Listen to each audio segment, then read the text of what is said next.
I'm going to tell you a story about one of my exes in Japan, and I think it will illustrate a point. We go to a museum. I go through the entrance and pay. He sneaks in almost every time.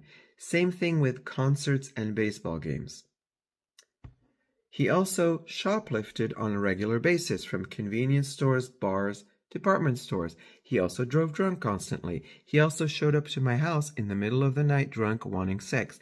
I called the police. The police came, but basically they made him stay there, or made me let him stay there. Let's put it that way. He got away with everything because he's Japanese, looks innocent. Every single time he got away with a sorry, I was drunk, I didn't mean it, blah, blah, blah. So, when you hear that Japan has no crime, consider the fact that this guy shoplifted constantly, yet has no criminal record. Consider the fact that he drove drunk constantly, yet has no criminal record. Consider the fact that he showed up to my house in the middle of the night, basically asking for sex, so directly I had to call the police, yet he still has no criminal record. Now, consider the fact that officially the Japanese statistics blame most criminal activity on foreigners.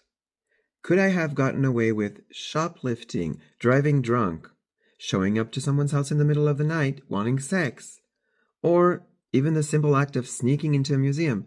No way, I would have been at the very least deported, if not imprisoned, and my name, my foreigner gaijin name, would have been in the crime statistics as one of those many foreigners who commit the bad crimes in Japan, and if only they weren't here, we wouldn't have any crime. I'm not saying that Japanese people all believe that the crime is caused by foreigners, but I'm saying the system is built in such a way, and I think it's the same thing in the United States if you're a person of color, and the same thing in Switzerland also if you're a foreigner or a person of color. The system is built in such a way so as to blame all crime on outsiders who are messing up our perfect system. Just consider that when you decide to move to Japan. Again, I am not saying don't go. I'm just saying things are not always as they seem. For good reasons and bad reasons. Sorry for doing a thumbs down. That is not okay in Japanese culture. But anyways, stay tuned because I have so many more stories of hypocrisy, including sometimes my hypocrisy. So stay tuned for that as well. But mostly I just want to tell you guys the truth about Japan because I feel like there's so much bullshit out there. So if you like this kind of story, stay tuned for more. I just plan to tell my truth about Japan. I'm not saying it is the truth, but I want to tell stories that I don't see on YouTube, Instagram, etc.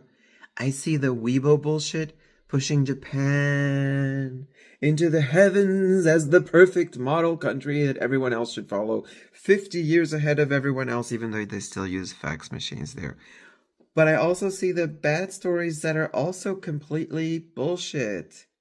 So something in between is always right. That is not just for these videos or for Japan, that's for the world in general.